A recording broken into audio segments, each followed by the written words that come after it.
Welcome to sunny Istanbul. It's Sunday and the winter may be finally over, though with climate change, you never know.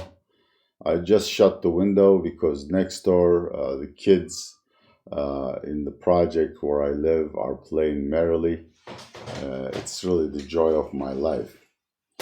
Today, the subject I'm going to talk about is not dark, it's just foolish, it's silly, and it goes to demonstrate why one man or one woman regimes are so harmful to the nation.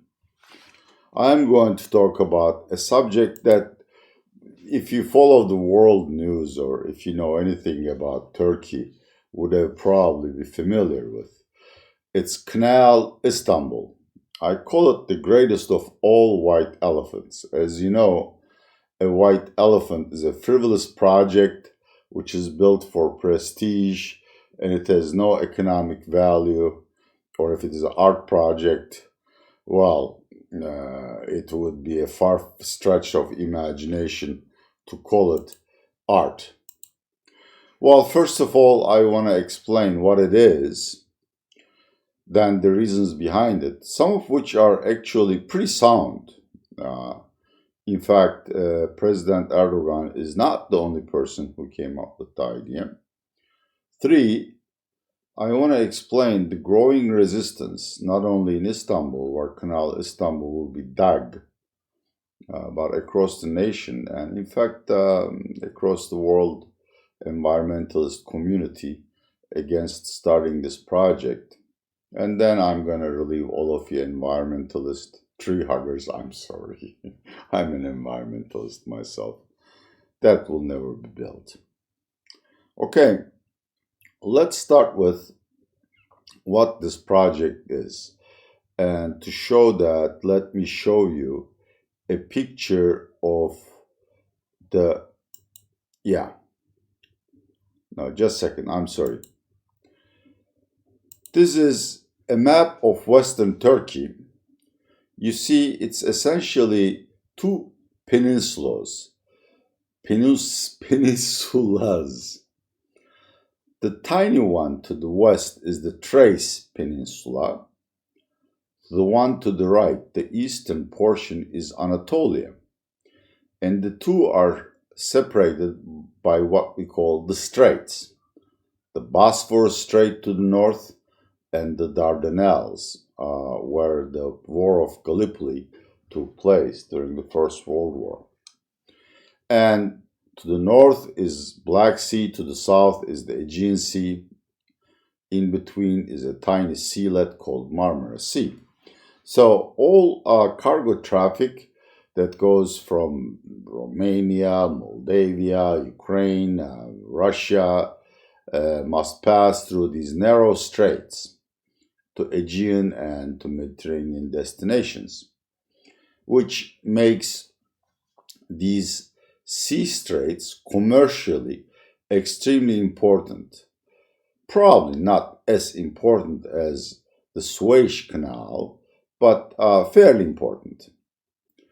The problem with the straits is that while the Strait of Dardanelles is fairly wide and smooth sailing, let me show you a picture of the Bosphorus.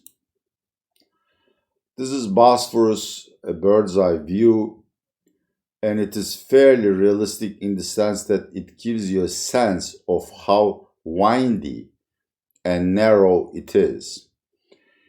I think it is it's something like 20 miles at length, and its width varies between 1.5 miles and 1 mile.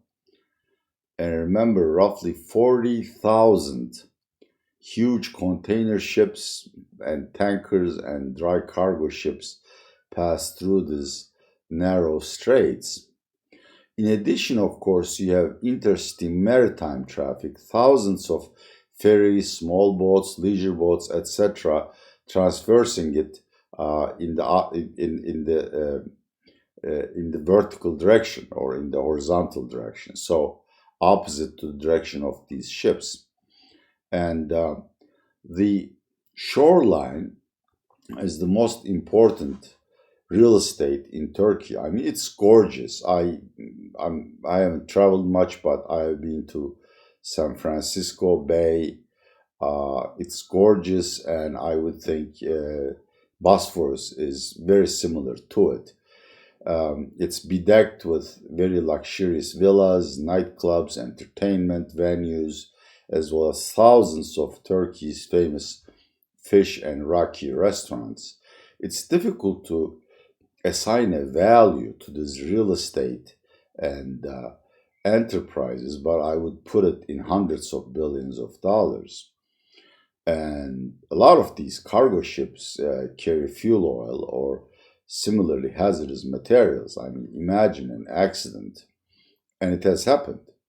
I was a young kid in 1974. A Romanian tanker, I think, crashed with a Greek tanker. It was 6 a.m. in the morning. I woke up with this huge boom. We lived in an apartment with my parents. We're on the first floor. We ran up to the ceiling terrace where we could, from the seventh floor, we could still see the Bosphorus by then. And it was a huge fire. It turned the night sky into bright red. And for 47 days, the fire and the oil spill could not be cleared. And as you see on this picture, I think this is the second bridge. By then, there was only one, and it was on our only way of crossing the Bosphorus in addition to ferries. The ferries were out, so all of us had to pile to this bridge. I lived on the Asian side, which is to the right of the picture. To the left is the European side, where my high school was. Life was a nightmare. Anyhow, I'm sorry.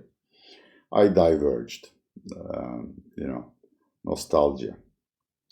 But Mr. Erdogan's idea is to clear Bosphorus of this danger and to build an artificial canal that traverses from Black Sea to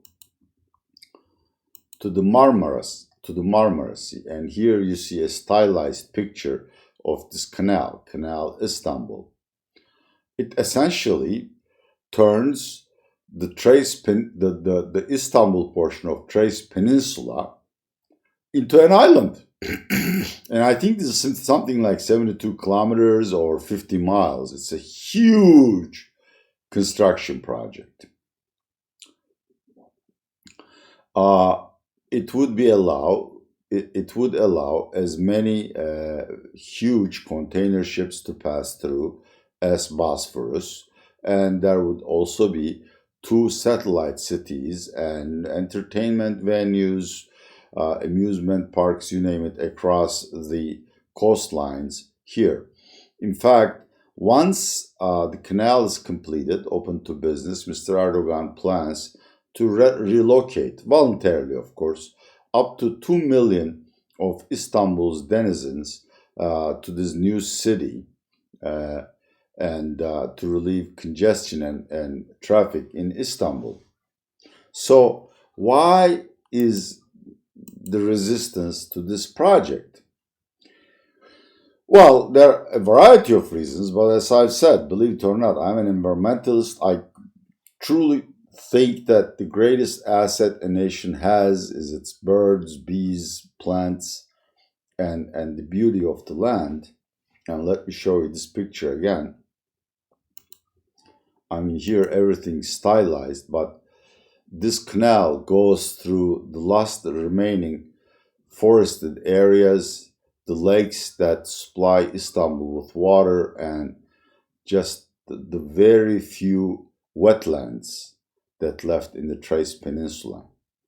It's also on the migration route of several bird species. All of this will be destroyed, in addition to thousands of farmers and animal husbanders being removed. To me, it's difficult to assign a cost to that. Wetlands don't come back. it takes 100 years for a forest to come back. For me, there's nothing that can compare to that. In addition, like all Mr. Erdogan's crazy projects, this has started on a whim.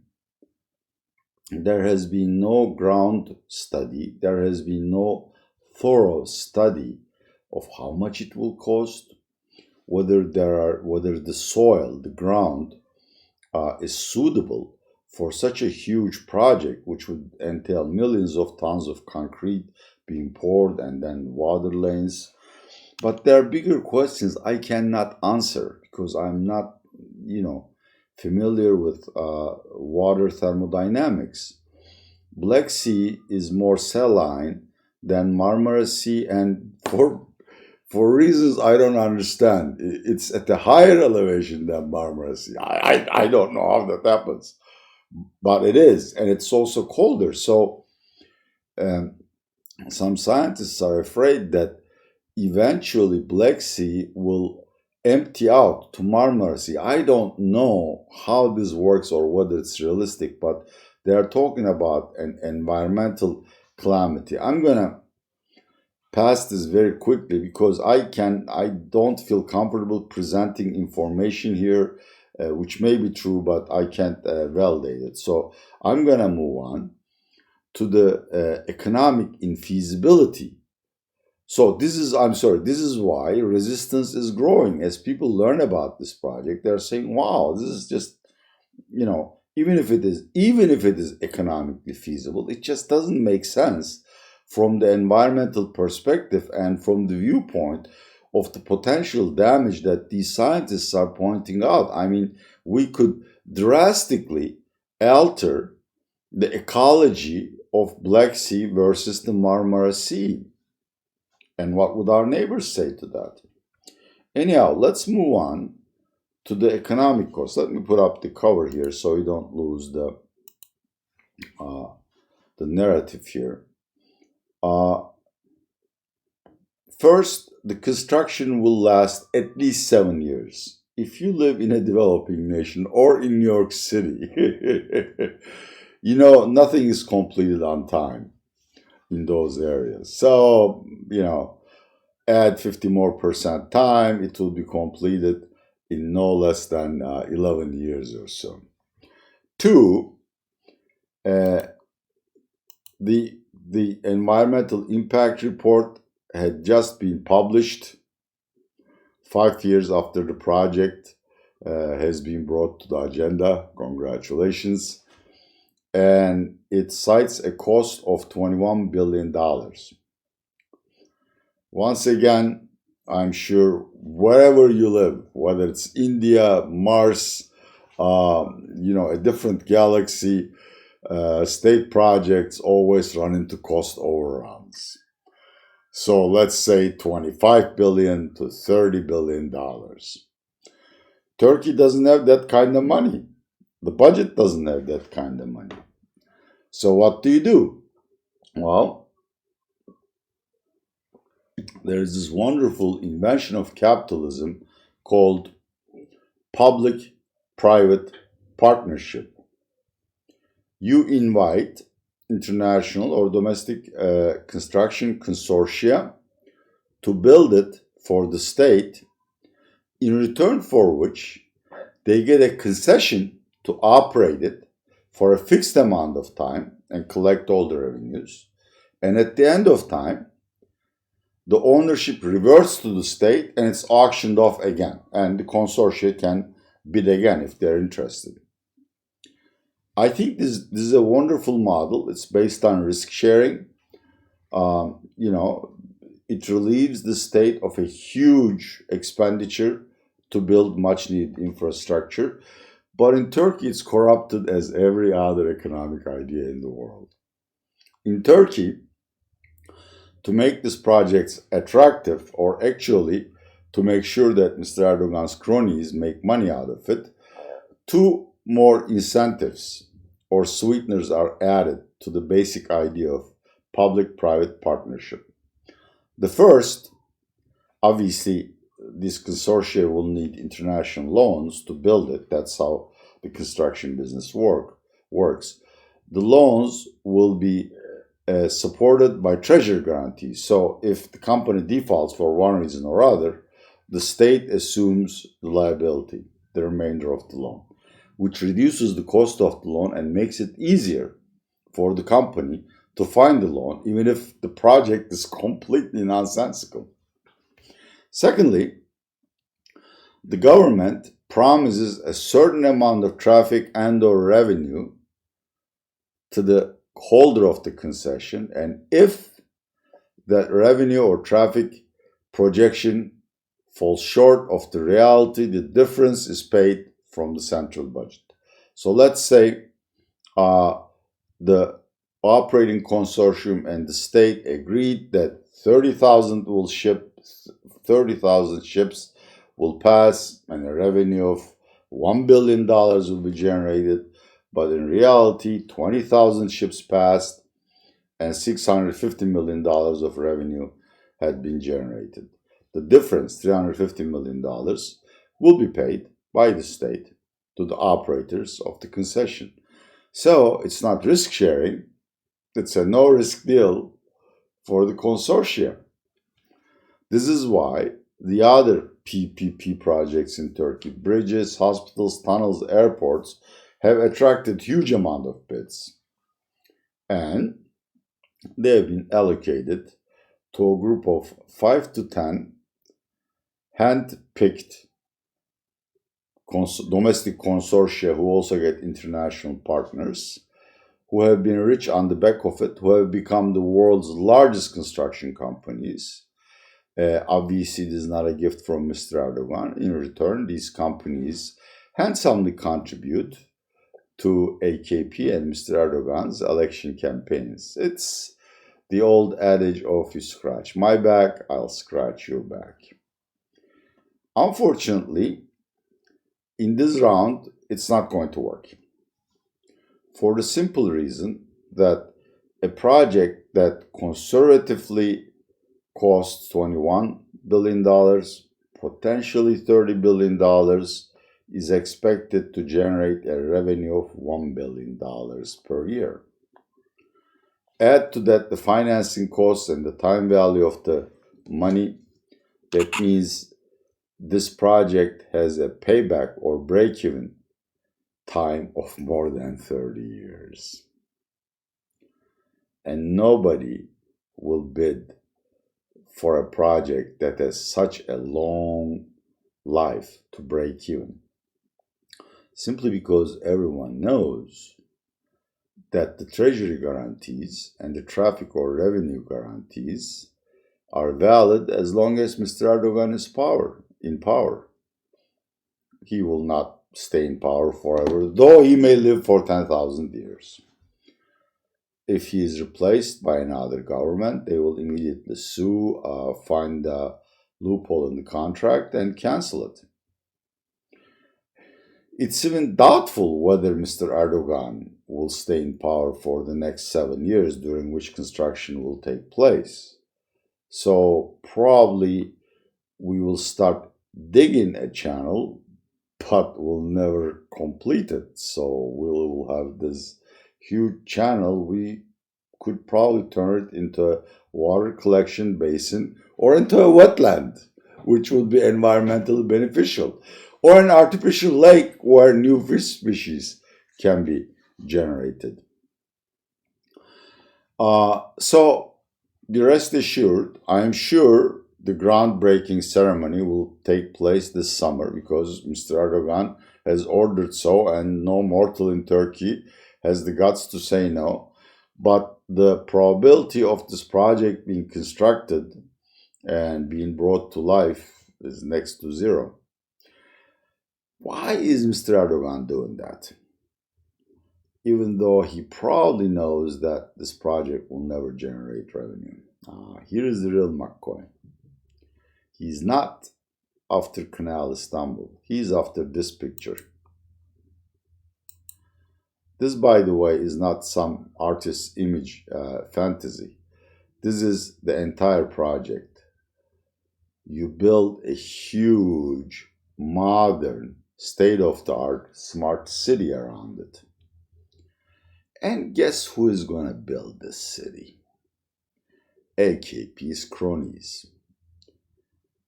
Already, rumor has it, and I don't want to mention nations close to AKP or any names in the AKP, had already grabbed all the land on both coasts of Canal Istanbul and had driven land values thrice or to the quadruple of the original value, which is great for the farmers who made money.